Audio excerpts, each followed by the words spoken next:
चाचा जी के साथ मैंने और मेरी सहेली दोनों ने पूरी रात मज़े किए।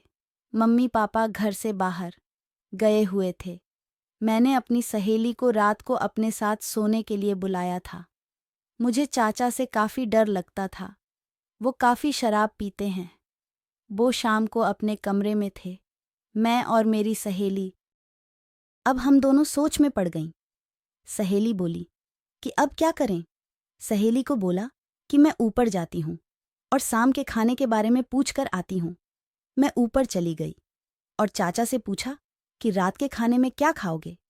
चाचा ने मजाकिया लहजे में कहा, जो तुम खिला दो वही खा लूँगा। तभी चाचा उठे और मेरी तरफ आने लगे। मैं थोड़ा डर गई और सोचने लगी कि अब चाचा जी मेरे साथ कुछ गलत तो नहीं करने वाले, क्योंकि चाचा जी पूरे गांव में बदनाम थे।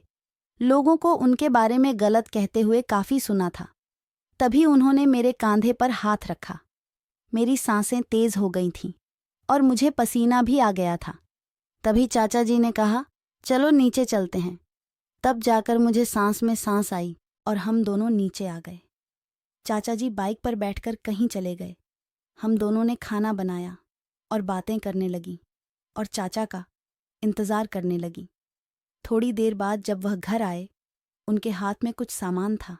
वह बाजार से कुछ सामान लेकर आए थे और हमसे कहा कि ऊपर वाले कमरे में कुछ खाने को पहुंचा देना।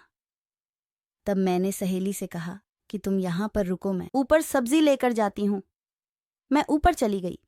चाचा ने कहा, आओ बैठो। चाचा ने गिलास उठाए और पैक बनाया। मैंने कहा कि मैं नहीं पीती हूँ। चाचा बोले, पता है, पर आज मेरे साथ थोड़ी सी तो पीना पड़ेगा। तब उन्होंने मुझे एक गिलास जूस का पिला दिया। मैं नीचे गई और सहेली को भी मनाकर ऊपर ले आई। हम दोनों ने भी चाचा के साथ मिलकर 2 पैग पी और चाचा तो पूरी बोतल पी गया। हम दोनों को नशा होने लगा था। शराब पीकर अलग ही मज़ा आ रहा था और सारा डर खत्म हो गया था। तभी चाचा जी बोले, मज़ा आया और बहुत देर तक हम लोग बातें करते रहे और बाद में खाना खाकर सो गए। लोगों ने ऐसे ही चाचा के बारे में गलत अफवाहें फैला रखी थीं। चाचा तो बहुत ही अच्छे थे। तभी कहते हैं कि लोगों पर विश्वास नहीं करना चाहिए। सुबह को मम्मी पापा भी वापस आ गए।